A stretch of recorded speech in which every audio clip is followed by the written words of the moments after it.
Live from the world's capital markets, here are the latest financial headlines brought to you by News Factory. Hello and welcome to Monday's Daily Financial Review. Here's what's making the headlines in the markets today.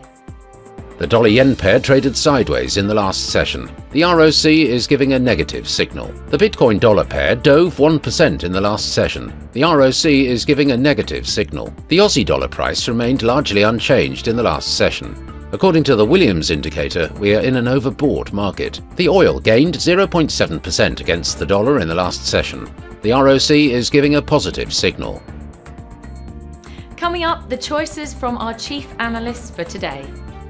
Oil prices settled about 1% higher to end last week, with global benchmark Brent crude recording its first weekly gain in 3 weeks, after economic indicators from the world's top 2 oil consumers, China and the US, bolstered hopes for higher demand. China's gasoline exports in April fell to the lowest level since July 2015, as domestic travel and fuel use increased in the recovering economy.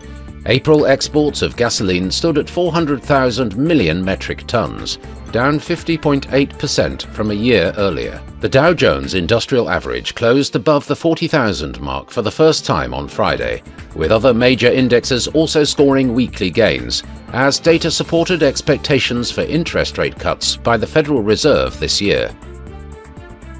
Those were today's major economic events. And now, moving on to world financial headlines. The US 3-month bill auction will be released at 15:30 GMT.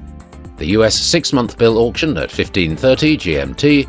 Japan's tertiary industry index at 4:30 GMT. China's PBOC interest rate decision will be released at 1:15 GMT. China's FDI at 9 GMT. Hong Kong's unemployment rate at 8:30 GMT. We hope that you've enjoyed Monday's financial review. On behalf of all of us here, we wish you a productive trading day.